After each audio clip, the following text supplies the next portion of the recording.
Ya, seperti yang disampaikan oleh Bapak Presiden di Pangkalan Udara Halim Perdana Kusuma ya, beliau menghargai keinginan dari Menteri Menko Polhukam untuk mengundurkan diri. Jadi itu adalah hak dan pilihan politik dari Pak Mahfud pribadi. Jadi Presiden sangat menghargai keinginan itu. Tentu juga yang kedua adalah kita menghormati keinginan Pak Mahfud untuk bertemu dengan Presiden. Karena tadi disampaikan oleh Pak Mahfud, beliau ingin menyampaikan secara langsung surat pengunduran diri itu kepada Presiden. Ini sesuatu yang tentu saja harus kita hormati keinginan beliau. Dan kita tahu sekarang ini Presiden sedang berada di daerah dalam rangka kunjungan kerja dan beliau akan kembali besok malam ke Jakarta. Dan tentu setelah itu kita bisa tahu kapan bisa dijadwalkan pertemuan antara Pak Mahfud dengan Presiden. Gimana? Bisa saja ya, tergantung waktu yang dialokasikan, dijadwalkan untuk pertemuan itu ya, karena Pak Presiden juga mendaratnya mungkin malam juga. Tapi keinginan Pak Mahfud sudah disampaikan ke Presiden? Ya tentu keinginan itu sudah diketahui karena terpublikasi secara luas dan hari ini juga disampaikan oleh Pak Mahfud sendiri. Tetapi seperti yang tadi saya sampaikan, Presiden tentu menghormati keinginan dari Pak Mahfud untuk menyampaikan secara langsung surat pengunduran diri itu. Tapi ada kemungkinan bertemu di luar Jakarta, karena kemungkinan mungkin ada Pak Mahfud bisa balik dulu ke Jakarta. Belum, karena Pak Mahfud juga ada agenda. Ya hari ini beliau ada di Lampung, kemungkinan setelah itu juga ada agenda-agenda lain. Ya tentu juga menyesuaikan dengan waktu bersama ya, Pak Mahfud agenda dengan kampanye, Presiden kembalinya baru besok malam gitu. Jadi untuk konfirmasi berarti Presiden sekarang posisinya sudah tahu ya bahwa Prof Mahfud itu akan mengundurkan diri gitu dari jabatan sebagai Menko Polhukam. Baru tahu nanti setelah secara resmi kan, setelah beliau menerima surat pengunduran diri. Tapi dari informasi tentu sangat banyak yang sudah beredar. Dan hari ini sudah dinyatakan secara langsung oleh Pak Mahfud MD. Tadi kan Prof Mahfud sendiri membawa-bawa surat begitu yang dikatakan nanti akan disampaikan langsung pada Presiden. Jadi mekanismenya nanti untuk pengunduran diri ini seperti apa? Karena sepertinya akan ingin disampaikan langsung pada Presiden. Iya, seperti yang beliau sampaikan, Pak Mahfud sampaikan ke media, itu kan beliau akan menyerahkan langsung surat pengunduran diri itu kepada Presiden. Ini saya kira satu hal yang perlu kita hormati karena ini bagian dari tata krama yang memang dipercaya, diyakini oleh Pak Mahfud harus dilakukan, dan itu saya kira sangat baik sekali bahwa beliau menyampaikan secara hormat pengunduran diri itu kepada Presiden. Beliau kan mengingat masa jabatan pemerintahan Pak Presiden sebentar lagi dan Pak Mahfud misalnya mau mundur dalam sisa masa jabatan ini. Adakah pertimbangan-pertimbangan dari Pak Presiden misalnya untuk jangan dulu deh atau kayak bisa bertahan dulu? Iya, kemungkinannya ada atau tidak seperti itu? Apa karena ditahan oleh Presiden? Iya, apa karena menghormati keputusan politik aja? Iya, ini kan tentu kita harus juga menghormati keinginan dari Pak Mahfud ya. Jadi Pak Mahfud sudah menyampaikan surat pengunduran diri, tentu pertimbangan utama dari apa yang jadi keinginan dari Pak Mahfud itu. Berarti nanti surat itu meskipun disampaikan kepada Presiden, nanti akan tetap prosesnya melewati Kementerian Sekretariat Negara begitu ya, Bu? Ya, mekanismenya kan setelah disampaikan, ketika Bapak Presiden memberikan persetujuan, tentu ada kepresnya juga untuk pemberhentian dan selanjutnya menunggu arahan Presiden mengenai pengisian posisi Menko Polhukam. Tentu ini harus betul-betul kita pastikan penyelenggaraan pemerintahan dan fungsi yang harus dijalankan oleh Menko Polhukam itu tetap berjalan seperti biasa. Jadi posisi Menko Polhukam sendiri, apakah ada potensi akan hack interim atau mungkin Presiden melantik fungsi? Kita tunggu arahan Presiden saja. Soal ini kan pengganti juga radar-radar untuk mencari nama-nama itu, apakah udah bilang dulu? Karena mungkin nggak bakalan kebakalan mendadak gitu waktu itu? Apakah udah ada nama-namanya entah dari parpol atau non parpol? Iya, Bapak Menko aja belum menyampaikan suratnya, kita sudah berpikir soal pengganti. Kita hormati dari apa yang menjadi langkah Pak Menko Polhukam. Beliau sangat luar biasa bisa mengikuti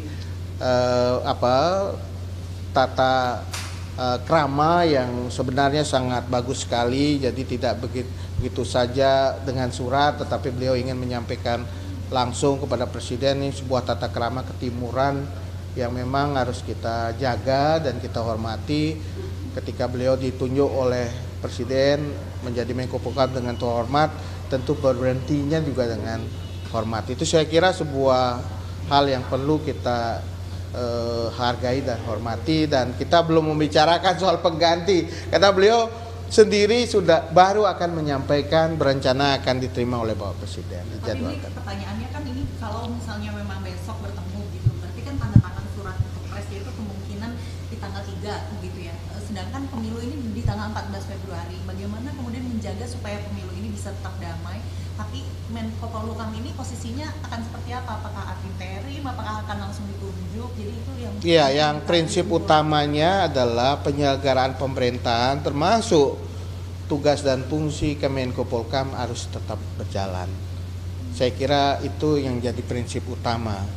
Mengenai siapa, apakah nanti akan ada menteri ad interim atau akan langsung definitif, itu akan menjadi bagian dari putusan dari Bapak Presiden yang kan segera akan disampaikan setelah beliau menerima Pak Mahfud. Jadi kita tidak membicarakan mengenai hal itu sekarang.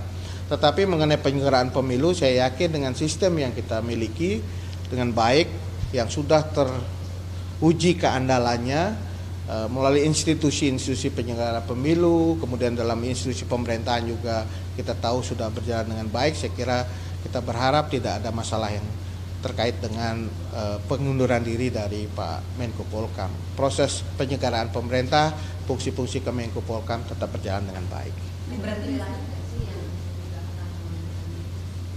Sampai saat ini belum ada, dan kita juga bisa memastikan bahwa roda penyelenggaraan pemerintahan tetap berjalan dengan baik, menteri-menteri bekerja menjalankan tugasnya juga dengan baik. Tentu itu kita harus betul-betul hormati dan kita jaga ya. Proses penyelenggaraan pemerintahan itu kan dilakukan untuk kepentingan masyarakat, kepentingan bangsa dan negara. Jadi kita harus betul-betul mengapresiasi ketika roda pemerintahan ini berjalan dengan baik, dengan menteri-menteri berjalankan fungsinya dengan baik. Jadi meskipun ad interim maupun disampaikan kalau misalnya ada ketidaknyamanan dalam kabinet, kemudian diperiksa syarat itu tidak. Itu jelas tidak ada.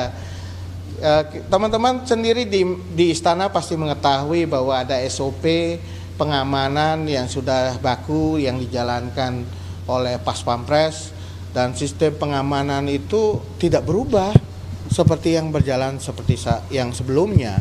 Termasuk juga ketika menteri-menteri akan ratas atau sidang kabinet paripurna, tidak ada perubahan terhadap SOP pengamanan. Itu bisa di cross check, teman-teman sendiri di istana juga bisa melihat bagaimana suasana ketika pengamanan menjelang sidang paripurna dan juga dalam lingkungan istana.